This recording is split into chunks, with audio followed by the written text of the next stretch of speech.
주어진 상황 속에서 성도로 살아가길 원합니다. 함께 하시는 하나님으로 평안함이 가득한 하루 되길 원합니다.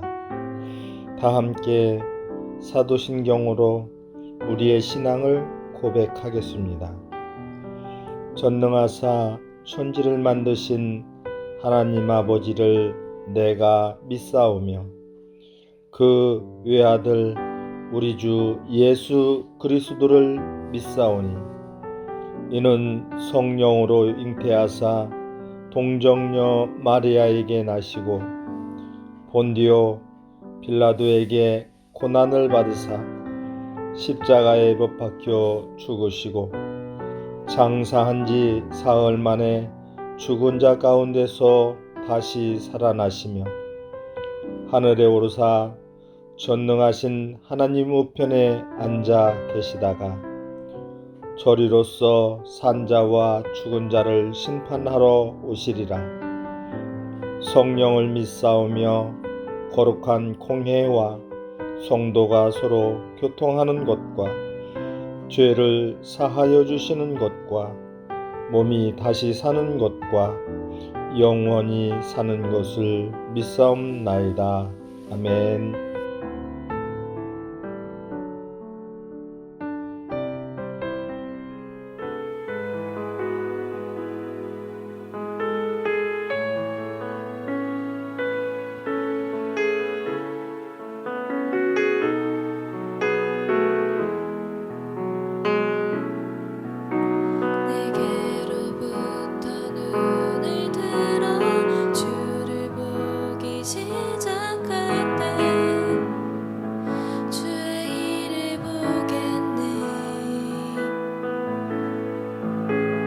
작은 마음 돌이키사 하늘에 꿈꾸게 하네.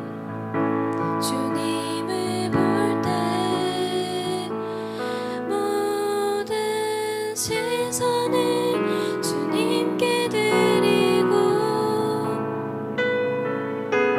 살아계신 하나님을 느낄 때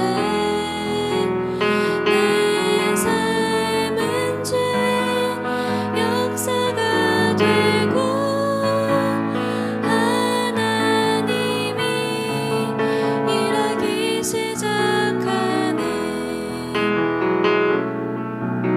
성령이 나를 변화시켜 모든 두려움 사라질 때 주의 일을 보겠네.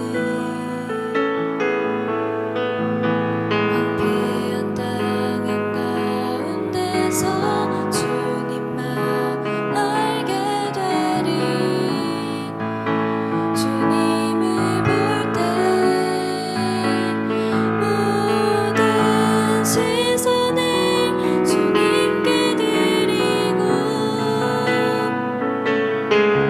전능하신 하나님을 느낄 때 세상은 주의 나라가 되고 하나님이 일하기 시작하네. 모든 시선을 주님께 드리고 전능하신 하나님을 느낄 때 세상은 주의 나라가 되고 하나님이 일하기 시작하네.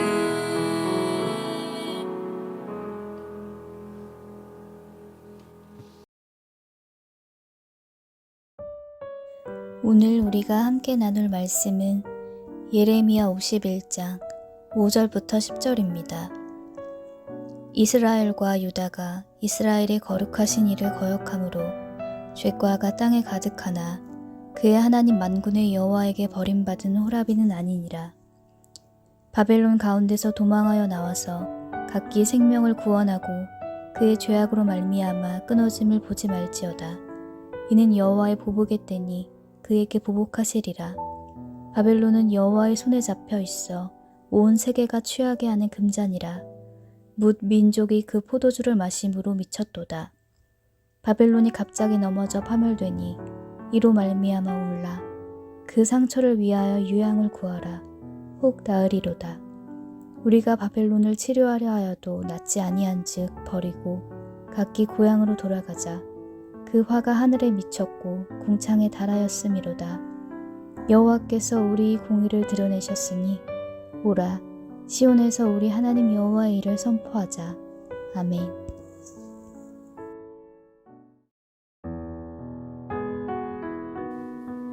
반갑습니다. 오늘 예레미야 51장 5절부터 10절을 중심으로 사랑이라는 주제의 말씀을 함께 나누겠습니다. 예레미야 51장은 계속해서 바벨론을 심판하시는 부분에 대해서 주시는 말씀인데, 오늘 본문은 이스라엘과 유다에 대한 말씀으로 시작합니다. 5절입니다. 이스라엘과 유다가 이스라엘의 거룩하신 이를 거역함으로 죄과가 땅에 가득하나 그의 하나님 만군의 여호와에게 버림받은 호라비는 아니니라.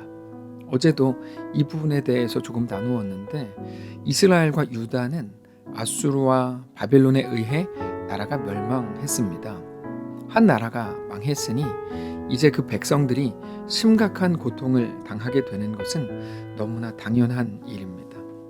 사람들은 자주 지금 당하는 고통 자체를 가지고 내가 복받았는지 혹은 저주받았는지를 판단하려고 합니다. 그러나 하나님께서는 그런 것이 복인지 저주인지를 판단할 수 있는 근거가 아니고 오직 하나님의 사랑만이 우리의 유일한 판단 근거라고 말씀을 하십니다. 그래서 어제 오직 예수님의 십자가로 나아가서 우리에게 대한 하나님의 사랑을 확인하라, 이렇게 말씀을 드렸습니다. 우리가 아무리 심각한 고통 속에 있다고 해도 예수 그리스도의 십자가를 통해서 우리에게 대한 하나님의 사랑을 확인할 수 있고 그래야 되는 겁니다. 그러므로 우리에게 지금 어떤 고통이 있는가 하는 것은 하나님이 나에게 복을 준다 또는 벌을 준다 라는 것을 파악하는 기준이 되지 못한다는 말입니다. 고통의 유무가 우리에게 대한 하나님의 평가의 잣대가 아니라 오직 예수 그리스도의 십자가를 통해서 우리에게 보여주신 하나님의 사랑을 아는 자로 우리의 일상을 살아야 된다는 말입니다. 이스라엘과 유다가 하나님의 뜻을 거역했습니다. 그러나 그러므로 하나님께 버림받은 것은 아니라는 것입니다. 하나님은 여전히 그들을 자녀로서 대하셨고 그들에게 대한 놀라운 사랑을 가지셨습니다. 여전히 하나님은 그들의 아버지이셨습니다. 그래서 그들을 바벨론에게 허락하셨지만 그들의 성숙, 깨끗해짐, 더 자라남을 위한 허락이었고 일정 기간이 지난 후에는 다시 그들을 도로 찾으시는 것입니다. 6절입니다. 바벨론 가운데서 도망하여 나와서 각기 생명을 구원하고 그의 죄악으로 말미암아 끊어짐을 보지 말지어다. 이는 여호와의 보복의 때니 그에게 보복하시리라. 그리고 하나님의 자녀들을 괴롭게 한 그들에게 대해서는 하나님께서 결코 참지 않으시는 거죠. 그러면서 7절에서 하나님의 자녀들을 괴롭게 한 바벨론에게 대해 이렇게 말씀을 주십니다. 7절입니다. 바벨론은 여호와의 손에 잡혀 있어 온 세계가 취하게 하는 금잔이라. 뭇 민족이 그 포도주를 마심으로 미쳤도다. 바벨론은 전쟁에 대한 욕구, 죽임과 파멸에 대한 욕망으로 꽉 차 있는 세상의 또 하나의 나라에 불과했습니다. 그러나 하나님께서는 이스라엘을 성숙하게 하고 돌아오게 하기 위해서 바벨론의 욕망을 허용하셨습니다. 그 결과 바벨론의 모든 전쟁에서 승리해 나갔는데 바벨론은 마치 자기들이 강력한 힘을 가진 줄 알고 자기들의 힘을 마음껏 발휘하죠. 자기들의 욕망을 절대로 절제하지 않았습니다. 그래서 이스라엘뿐 아니라 모든 나라들까지도 다 정복했고 온 세계를 피로 물들였습니다. 그렇게 점점 그들은 미쳐갔습니다. 그러다가 갑자기 바벨론이 파멸을 하게 되는 거죠. 8절입니다. 바벨론이 갑자기 넘어져 파멸되니 이로 말미암아 울라 그 상처를 위하여 유향을 구하라 혹 나으리로다. 영원할 것 같은 바벨론이 멸망하게 된다는 것입니다. 이게 가장 큰 대조인데 하나님의 백성은 멸망하는 것처럼 보였죠. 아수르에게 북이스라엘이 멸망했고 바벨론에게 남유다가 멸망했습니다. 완전히 망한 것처럼 보였지만 그러나 하나님의 백성은 결코 망하지 않았고 오히려 일정 기간이 흐른 후에는 하나님의 더 온전한 백성들로 다시금 새롭게 태어나게 되더라는 것입니다. 반면에 바벨론은 모든 것을 가진 것처럼 보였지만 그것은 허상에 불과했고 오히려 모든 것을 잃은 자였다는 사실이 온 세상에 드러나게 되는 것이죠. 이 모든 것들을 본 세상 나라들이 이렇게 말합니다. 9절입니다. 우리가 바벨론을 치료하려 하여도 낫지 아니한즉 버리고 각기 고향으로 돌아가자. 그 화가 하늘에 미쳤고 궁창에 달하였음이로다.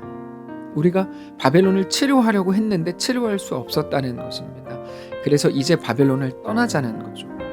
여러분, 우리가 늘 기억해야 되는 것이 있는데 눈에 보이는 것이 전부가 아니라는 사실입니다. 믿음이 뭐라고 말씀드렸습니까? 눈에 보이는 것이 전부가 아닌 것을 아는 거죠. 그것보다 크신 하나님을 믿는 겁니다. 그 믿음으로 우리의 삶을 살아가는 거죠. 바벨론을 보시면 바벨론은 모든 것을 가진 것처럼 보였지만 실상은 모든 것을 잃은 자였고 반대로 하나님의 백성인 이스라엘은 모든 것을 잃은 자인 것처럼 보였지만 그래서 조롱을 당하고 비웃음거리가 되었지만 그들은 실상 모든 것을 가진 자였다는 것이죠. 그 차이는 딱 하나입니다. 이스라엘이 하나님의 백성이었다는 것이죠. 그래서 그 누구도 그 어떤 것도 이스라엘을 꺾을 수 없었다는 것입니다. 그리고 그게 하나님의 공의입니다. 그래서 오늘 본문은 한마디 결론을 이렇게 내립니다. 10절입니다. 여호와께서 우리 공의를 드러내셨으니 오라 시온에서 우리 하나님 여호와의 일을 선포하자. 그게 하나님의 공의라는 거죠. 공의는 옳음이라는 말입니다. 하나님이 생각하시는 하나님의 옳음, 하나님의 정의, 하나님의 공의는 하나님의 백성을 끝내 사랑하시는 것이고 하나님의 백성의 대적을 하나님이 결국 처단하시는 겁니다. 우리는 사실 하나님의 공의라는 이 절대적인 진리 앞에 온전히 서야 합니다. 하나님께서는 하나님의 백성들을 끝내 사랑하시는 분입니다. 우리는 우리 눈에 보이는 것이 전부인 줄 알지만 그렇지 않습니다. 오직 하나님이 살아계신 것, 하나님이 함께 하시는 것, 우리에게 대한 놀라운 사랑을 보이신 것, 십자가에서 하나님의 완전한 사랑을 우리에게 확증하신 것, 특별히 세상 끝날까지 내가 너희와 항상 함께 있으리라라고 말씀하신 것, 그것이 우리에게 대한 하나님의 변함없는 사랑이고 진리이고 영원한 약속인 것을 믿으실 수 있기를 바랍니다. 그럼에도 우리에게 하나님의 사랑이 마치 허상이고 아무것도 아닌 것처럼 보이게 만드는 것이 무엇입니까? 그것은 바로 눈앞에 보이는 것들입니다. 거친 파도이고 넘실거리는 요단강이고 모든 현실을 바라보면서 우리 속에서 만들어내는 모든 상상력들입니다.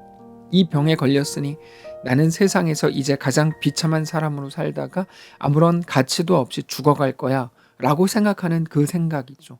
이번에 시험에 떨어졌으니 가정이 깨졌으니 내 일이 그렇게 됐으니 내 인생도 이제 끝났다고 생각하는 겁니다.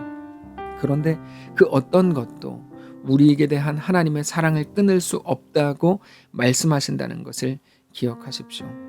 지금 당장 일이 힘들다는데 갑자기 하나님의 사랑을 끊을 수 없다는 게 어떻게 위로가 되고 그게 무슨 증거가 됩니까?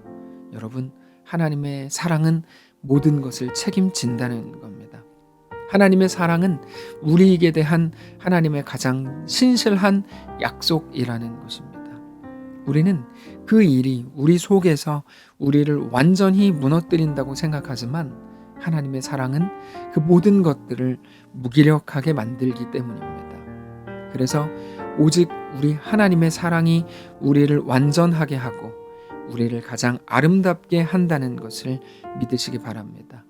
결국에 우리에게 대한 하나님의 사랑을 의지하면서 우리에게 있는 모든 현실 속에서 담대하고 넉넉하게 어떤 상황 속에서도 자신감 있게 우리의 삶을 살아내실 수 있기를 축복합니다. 기도하겠습니다. 살아계신 하나님 감사합니다. 두려운 일들이 너무 많습니다. 두려움이 상상력을 계속 끌어들여서 그러므로 결국에 나는 끝났어, 망했어. 이게 우리의 모습인지도 모릅니다. 그러나 하나님, 눈에 보이는 것을 전부로 생각하여 살지 않기를 원합니다. 믿음을 갖게 되기를 원합니다. 성령님, 우리와 함께 하셔서 오직 하나님이 우리에게 대한 놀라운 사랑을 보이신 것, 우리에게 대한 영원한 변치 않은 약속을 허락하신 것, 내 실패와 내 못남마저도 하나님께 나아가는 하나님의 온전한 백성 되는 더 훌륭한 도구가 될 것을 믿는 믿음으로 오늘도 담대하고 당당하게 하나님의 백성들로 묵묵히 설 수 있도록 인도하여 주시옵소서. 몸이 연약한 지체들 많습니다. 하나님 그들을 붙드시고 위로하시고 인도하시고 하나님의 거룩한 은혜가 그들의 삶 가운데, 그들의 병실에, 그들의 가정에 충만하게 임하도록 함께하여 주시옵소서. 우리 주인 되신 살아계신 예수님의 이름으로 기도합니다. 아멘. 사랑하는 성도 여러분, 하나님께서 오늘 하루를 우리에게 허락하셨습니다. 믿음을 가지고 어떤 상황에 계시든지, 무엇이 눈에 보이시든지, 혹은 아무것도 보이지 않든지 오직 하나님을 바라보며 예수 안에 그렇게 넉넉히 거하는 귀한 우리의 삶이 되시기를 바랍니다.